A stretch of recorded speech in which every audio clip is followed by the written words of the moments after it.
नमस्ते बच्चों। मैं आशा करती हूँ कि आप सभी इस लॉकडाउन में स्वस्थ और सुरक्षित होंगे और अब आप सभी बच्चे पढ़ने के लिए भी तैयार होंगे। आज मैं आप सभी को डिस्टेंस लर्निंग के द्वारा कक्षा 6 की हिंदी पढ़ाने वाली हूँ। तो आइए आज हम सब हिंदी के प्रथम अध्याय से शुरुआत करते हैं। बच्चों, ये आपकी हिंदी की पाठ्य पुस्तक है कक्षा 6 की। पेज नंबर 5 खोलेंगे।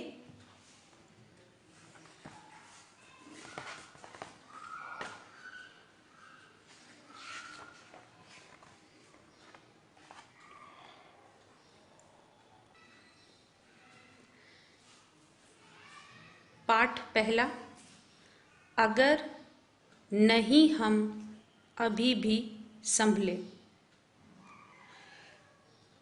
आज चारों ओर फैले प्रदूषण ने पृथ्वी पर जीवन को भार स्वरूप बना दिया है।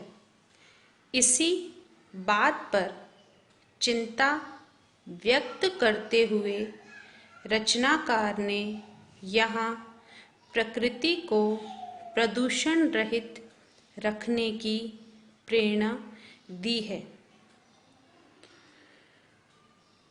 अगर नहीं हम अभी भी संभले। सूरज धुंधला हो जाएगा। कवि ने हमें बढ़ते प्रदूषण को लेकर चिंता जताते हुए यह कहने का प्रयास किया है कि अगर हम इस बढ़ते हुए प्रदूषण को लेकर अभी भी नहीं संभले, इसे रोकने के प्रयास नहीं किए, तो सूरज और हमारे मध्य एक ऐसी परत वातावरण में छा जाएगी जिससे कि सूरज हमें धुंधला दिखाई देने लगेगा। दिन निकलेगा मटमैला सा। मटमैला अर्थात मिट्टी के रंग सा। ना कोई पक्षी गाएगा। बच्चों, आपको ये पता होगा कि जब सुबह होती है तो एक नया सा प्रकाश जो है प्रकृति में छा जाता है। उस प्रकाश को देखने मात्र से ही लगता है कि सुबह हो गई है। लेकिन अगर वातावरण में मटमैला सा रंग होगा तो पक्षियों को सुबह होने का एहसास नहीं होगा, क्योंकि सुबह होते ही पक्षी चहचहाते हैं, गाना गाते हैं। तो जब दिन ही नहीं निकलेगा, मटमैला सा वातावरण होगा, तो पक्षी भी न तो गाएंगे और न ही चहकेंगे, क्योंकि प्रदूषण इस कदर बढ़ जाएगा कि सुबह होने का एहसास ही खत्म हो जाएगा। हरियाली के लिए तरसते नयन हमारे थक जाएंगे। नयन अर्थात हमारी आँखें। प्रदूषण इतना बढ़ रहा है कि जो हरियाली अभी हमें दिखाई दे रही है वो भी धीरे धीरे समाप्त हो जाएगी और हमारी जो आँखें हैं वो ऐसी हरियाली देखने के लिए तरस जाएंगी। खिले फूल कलियां पत्ते तब बस चित्रों में ही रह जाएंगे। आज हम हरियाली देखते हैं, खिले हुए फूल देखते हैं, बाग बगीचे देखते हैं, लेकिन बढ़ता प्रदूषण इन सभी चीज़ों के विनाश का कारण है। खिले हुए फूल, कलियां और पत्ते मात्र हमें चित्रों में ही देखने को रह जाएंगे।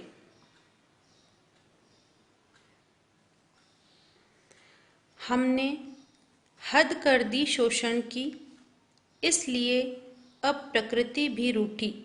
शोषण अर्थात किसी का दुरुपयोग करना, किसी को एक हद तक दबा देना। अपने हद की शोषण की हमने हद कर दी है। प्रकृति का हमने इतना शोषण किया है कि अब प्रकृति भी हमसे रूठ गई है। हमको सबक सिखाने को वह चाल चल रही अजब अनूठी।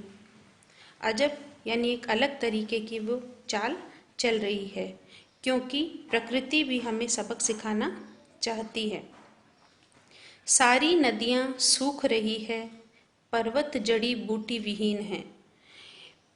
प्रदूषण इस तरह बढ़ता जा रहा है कि जो नदियाँ पानी से लबालब भरी होती थी, पर्वत जड़ी बूटियों से भरे रहते थे, वहीं आज नदियाँ सूख रही है और पर्वत भी जड़ी बूटी विहीन है।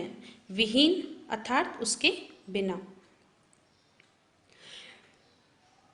गायब है बुलबुल गोरैया, कोयल की वाणी भी क्षीण है।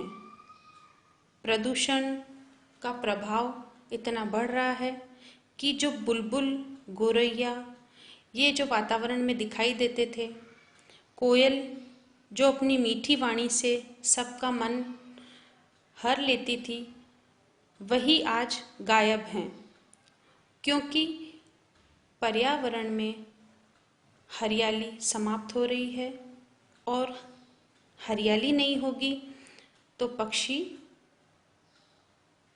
कैसे अपने मीठे मीठे गीत गुनगुनाएंगे।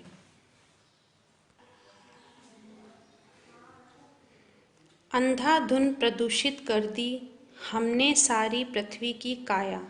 काया अर्थात शरीर। हमने पृथ्वी रूपी काया को बहुत ही अत्यधिक प्रदूषित किया है। हमने अत्यधिक पेड़ों की कटाई की है, खनन कार्य किए हैं, पर्वतों को काटे हैं, पहाड़ों को काटे हैं। इस तरीके से हमने पृथ्वी रूपी काया को प्रदूषित किया है। नभ तक की वायु में भर दी उद्योगों की काली छाया।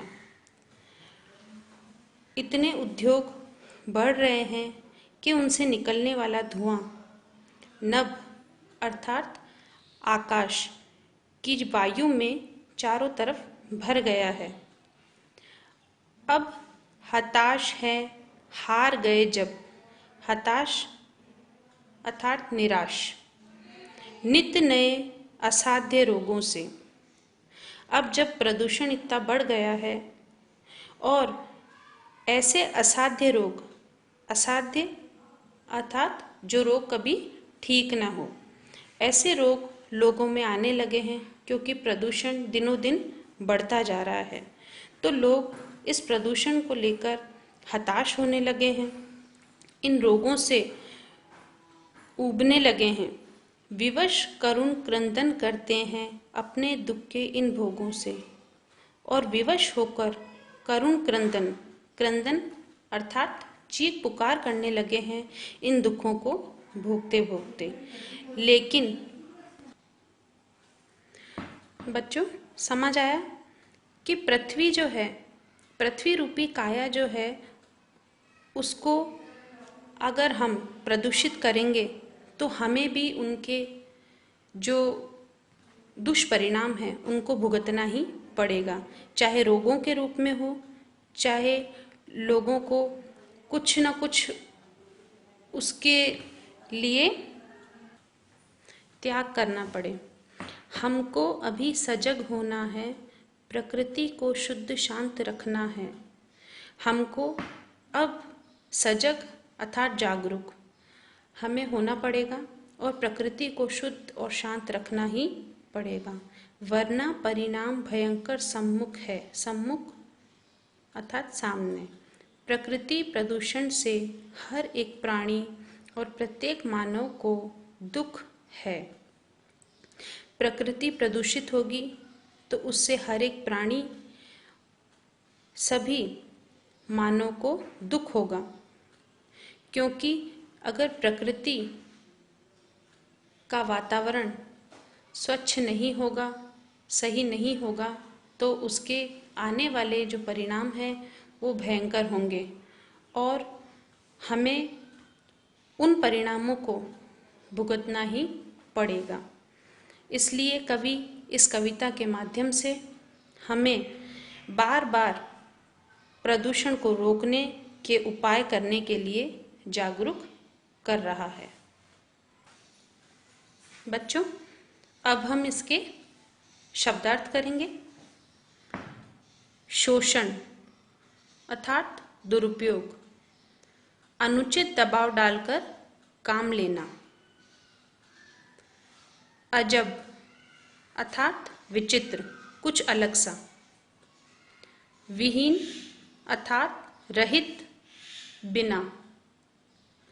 काया अर्थात शरीर। हताश अर्थात निराश। असाध्य अर्थात जो ठीक ना हो। हमने ऊपर पढ़ा था ऐसे रोग जो कभी ठीक न हो, उन्हें हम असाध्य कहते हैं।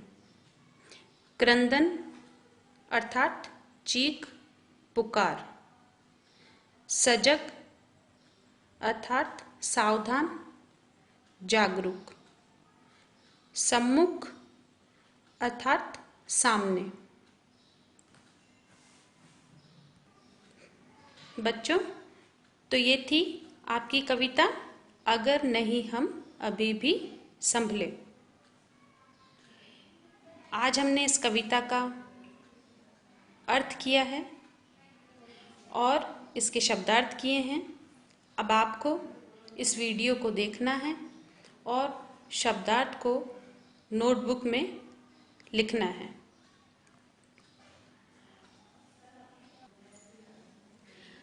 अगली वीडियो में हम इनके अभ्यास प्रश्नों को करेंगे। तब तक के लिए आप घर पर स्वस्थ रहें और सुरक्षित रहें। धन्यवाद।